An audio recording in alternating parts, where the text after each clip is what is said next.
Bom, gente, vamos continuar com o trabalho nosso de Química. A aula nossa hoje é Soluções 2.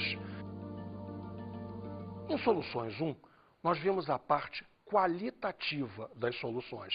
Em Soluções 2, nós vamos ver a parte quantitativa, que trata das unidades de concentração. Bom, e afinal de contas, o que é uma unidade de concentração? Uma unidade de concentração é qualquer tipo de relação que você tenha entre quanto soluto você tem, ou seja, a quantidade de soluto, e quanta solução você tem, quantidade de solução. Essa quantidade pode ser variada, pode ser massa, pode ser volume, ou seja, existe um sem número de unidades de concentração. Nossa aula, em verdade, trata disso, das unidades de concentração e como fazer a transformação de uma em outra. A primeira que nós vamos ver é a percentagem em massa, que também era muito chamada de percentagem em peso. Assim, o seu símbolo é o sinal de porcento, ligado a uma letra M, se o autor quer falar percentagem em massa, ou então a uma letra P, porcento P, se o autor quer ligar a percentagem em peso. Se uma solução é X% em massa, o que isso quer dizer? Quer dizer que há X gramas do soluto, observe bem, gramas, em 100 gramas, de novo, gramas da solução. Percentagem em massa tem vantagens e desvantagens. Como quase tudo sempre é assim. Vantagens. Massa é constante. 100 gramas de seja lá o que for, são 100 gramas sempre. Agora, a desvantagem é que medir massa de líquido é desagradável. Você precisa usar uma balança para verificar a massa de líquido. Isso é sempre bem ruim. Vamos ver agora o conceito de massa específica. Massa específica é a relação entre a massa de uma solução e o volume por ela ocupado. As unidades que têm que ser usadas devem ser naturalmente uma unidade de massa dividida por uma unidade de volume. Utilizam-se principalmente grama por mililitro e quilograma por litro. Essas unidades são exatamente a mesma coisa. Se você multiplicar por 1000 tanto grama quanto mililitro, você vai ter 1000 gramas, ou seja, 1 quilograma, e 1000 mililitros, ou seja, 1 litro. Repare mais uma coisa. Em verdade, isto não é uma unidade de concentração, porque ela não refere quantidade de soluto e quantidade de solução. Ambos os termos são para a quantidade de solução, ou seja, isto é uma grandeza auxiliar ao nosso estudo. Nossa próxima unidade é a percentagem. Seu símbolo é apenas porcento. Vamos à definição. Se uma solução é X%, isto significa que há X gramas do soluto dissolvidos em 100 mililitros da solução.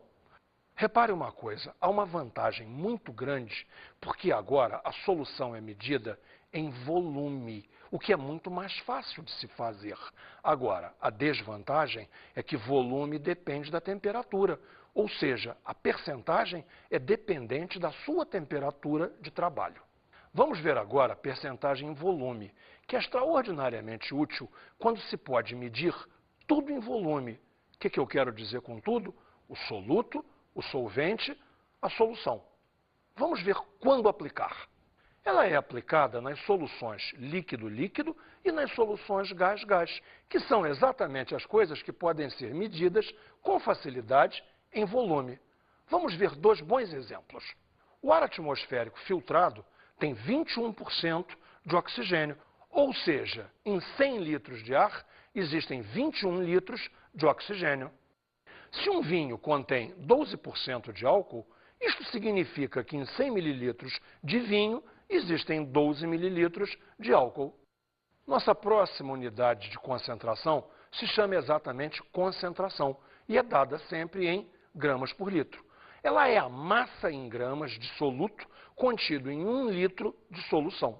Todas essas unidades que nós vimos até agora permitem a gente juntar recursos para entrar na mais importante unidade de concentração, que é a molaridade, aonde a gente vai trabalhar com a unidade mols por litro. Molaridade é a relação entre o número de mols do soluto e o volume da solução em litros. Ficamos, então, com uma fórmula muito simples. Molaridade é o número de mols dividido pelo volume, onde, naturalmente, este volume, como sempre, entra em litros. Podemos achar o número de mols dividindo a massa pela massa molar, bem tranquilo, o que nos leva a uma fórmula ampla, maior, onde vamos ligar tudo. É esta. A molaridade é a massa sobre o volume vezes a massa molar, onde M, naturalmente, significa a massa do soluto em gramas e V, o volume da solução em litros. Outra fórmula muito útil que nos permite achar o número de mols é volume vezes a molaridade. Claro, naturalmente, volume em litros. Vamos agora ligar a molaridade com a percentagem massa. Fica assim, molaridade é percentagem massa vezes a densidade vezes 10 dividido pela massa molar, onde, naturalmente, %M está representando a percentagem massa e D está representando a densidade. Fica fácil.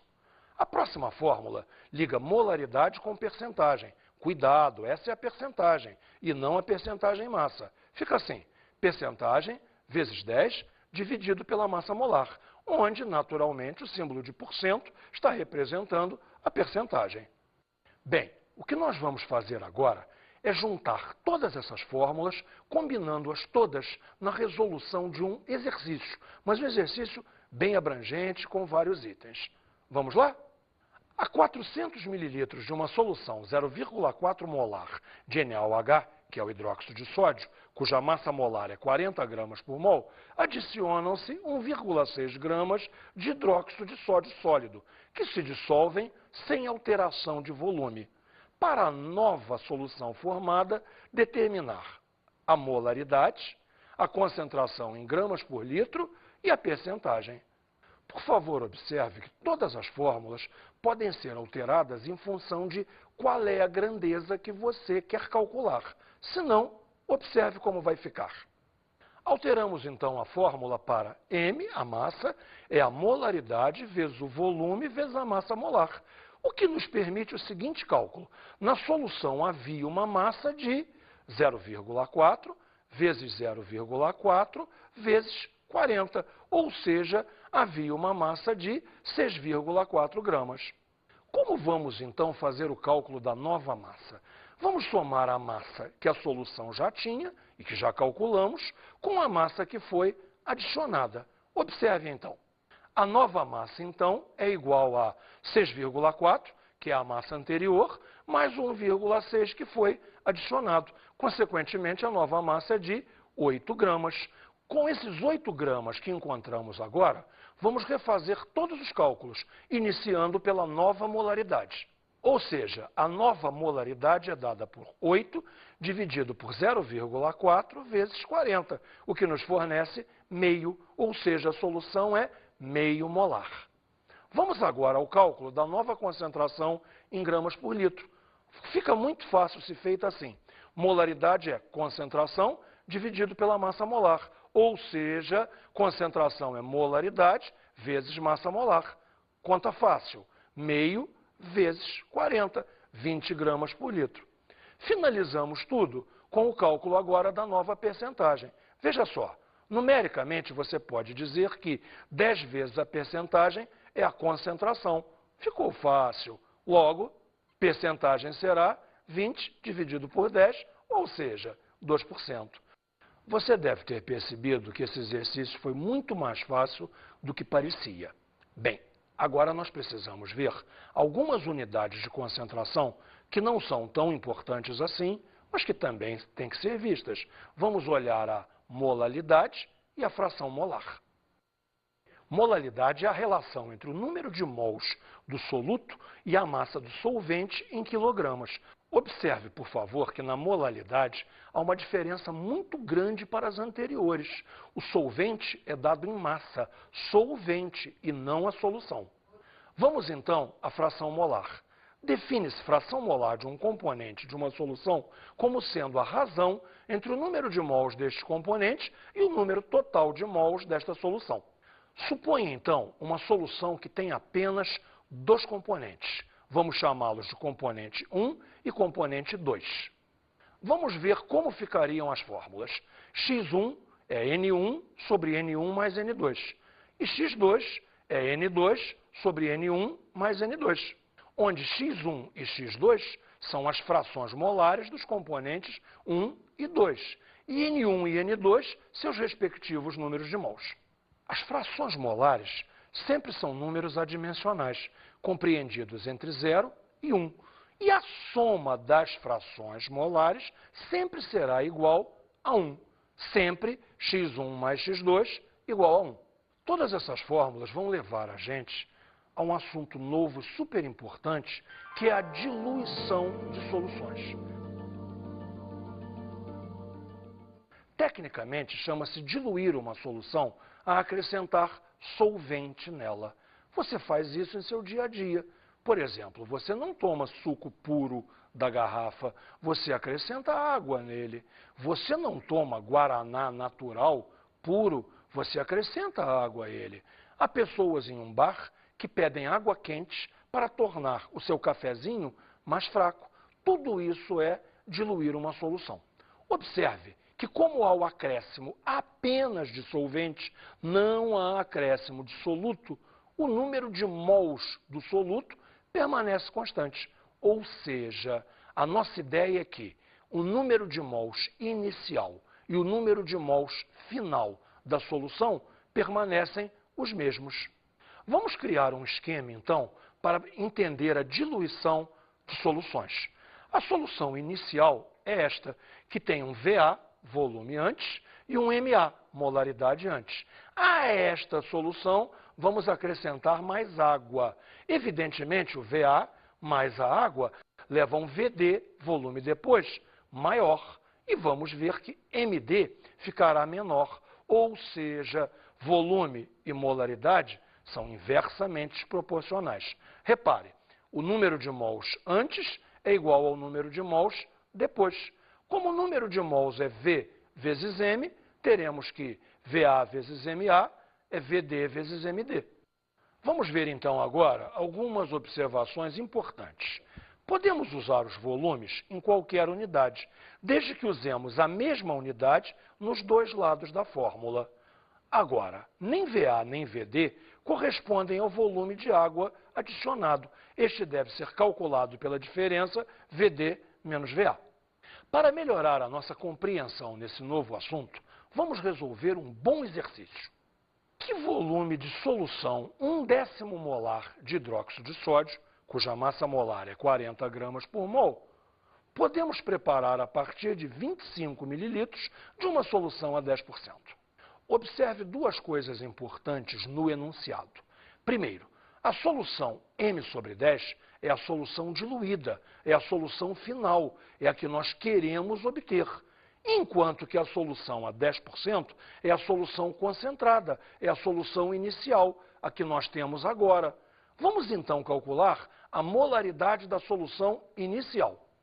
Com a fórmula que nós já aprendemos antes, que relaciona molaridade e percentagem, temos que molaridade é percentagem vezes 10 sobre a massa molar. Ou seja, fazendo os cálculos, 10 vezes 10 dividido por 40, 2,5. Ou seja, a solução inicial, a solução concentrada, é a solução 2,5 molar. Para determinar o volume da solução diluída, fazemos o seguinte. Observe, V1 vezes M1 é V2 vezes M2. Como V1 é 25, observe, 25 vezes 2,5 é igual a V2, o volume que queremos achar, vezes 0,1. Calculando, teremos V2 igual a 625 mililitros. Você reparou, e é muito importante, que nesse exercício todos os volumes ficaram na mesma unidade. Todos os volumes foram usados em mililitros.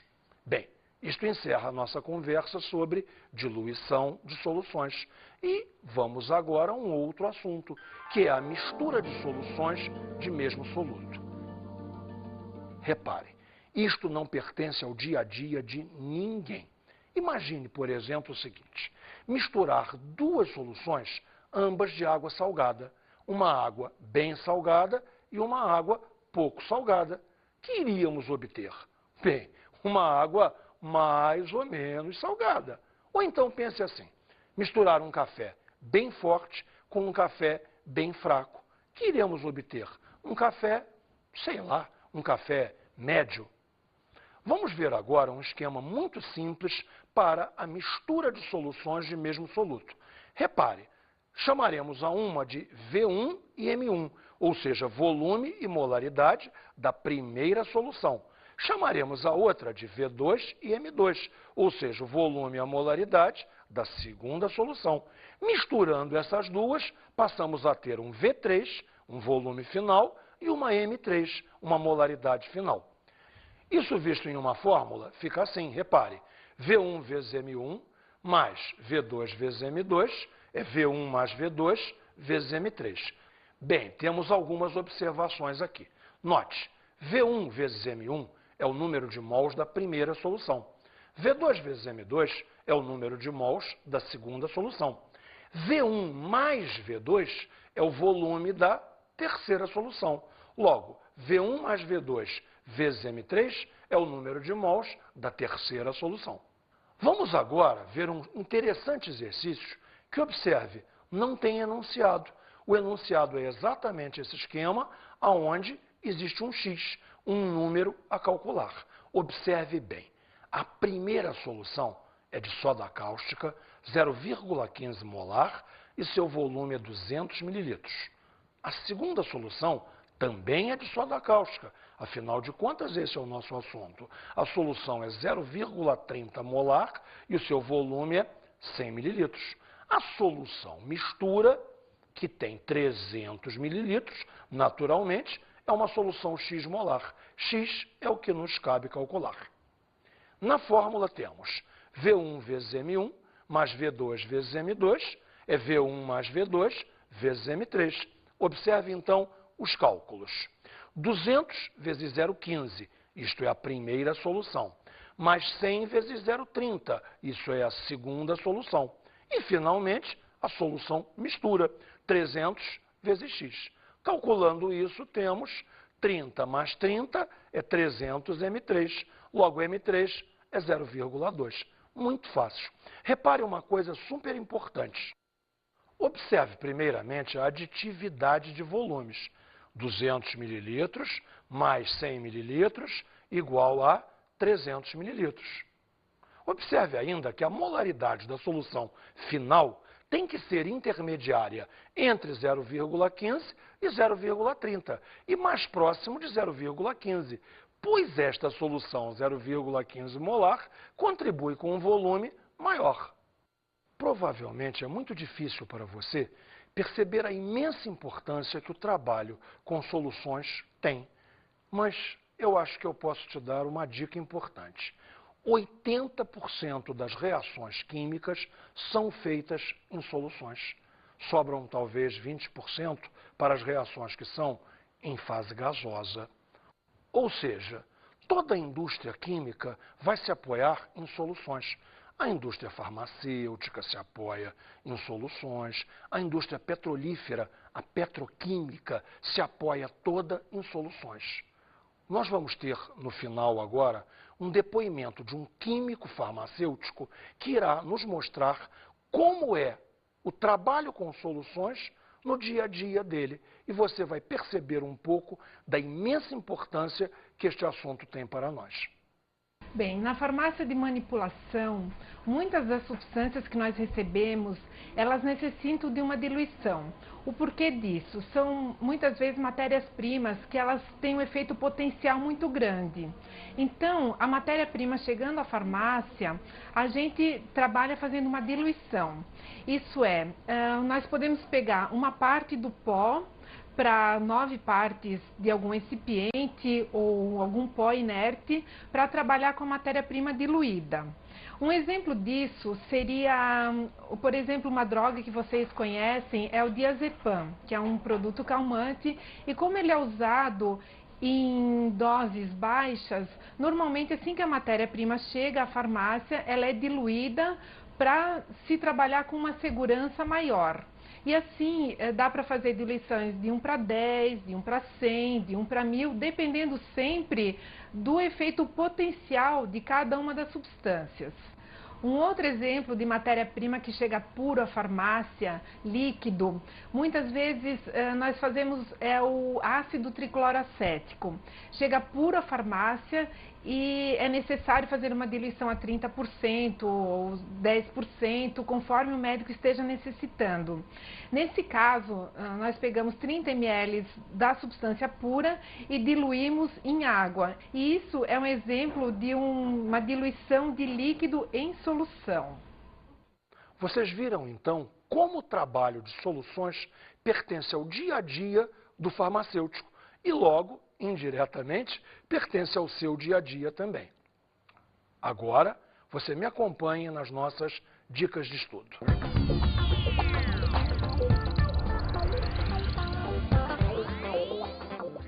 Bom, para você entender a minha dica de estudo para esse assunto, eu vou te contar uma pequena história.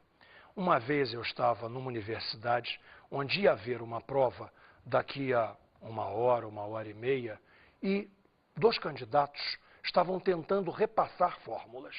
Um deles disse a clássica fórmula de física F igual a ma. Ao que o outro, muito espantado, disse: essa fórmula eu sei, mas o que são o F, o M e o A? Ao que o outro respondeu: também, você quer saber tudo? Eu não sei não. Veja, este é o grande pecado da coisa. Você tentar decorar o que você não compreende. Como nós vimos um número muito grande de fórmulas, ocasionalmente é necessário que você saiba uma ou outra de cor. Agora, jamais tente memorizar o que você não compreende. É fundamental que em cada exercício que você resolva, e há um sem número deles em seu livro, você esteja compreendendo que fórmula está sendo usada e por quê.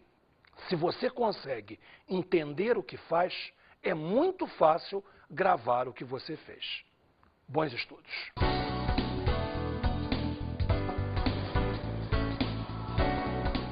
O tema da aula de hoje foi Soluções 2. Estudamos as unidades de concentração. Você lembra quantas eram elas? Muitas.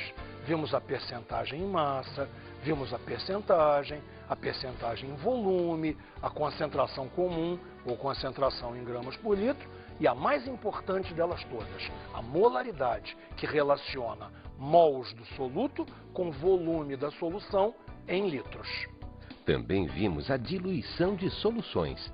Na diluição é aquela em que você pode acrescentar solvente, que quase sempre é a água, para vir a produzir uma solução mais diluída. Você lembra? Um cafezinho mais fraco, um suco mais gostoso. Você lembra como foi? Bons estudos!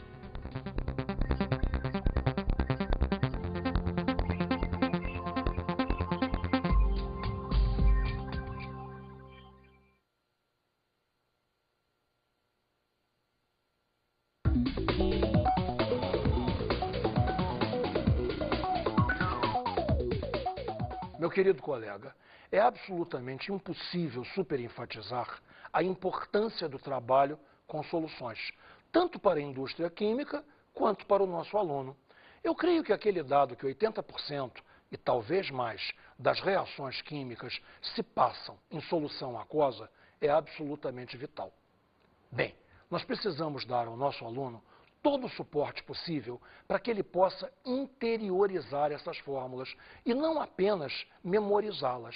Repare, eu acho que a ênfase é no seguinte: memorizar não é um mal em si.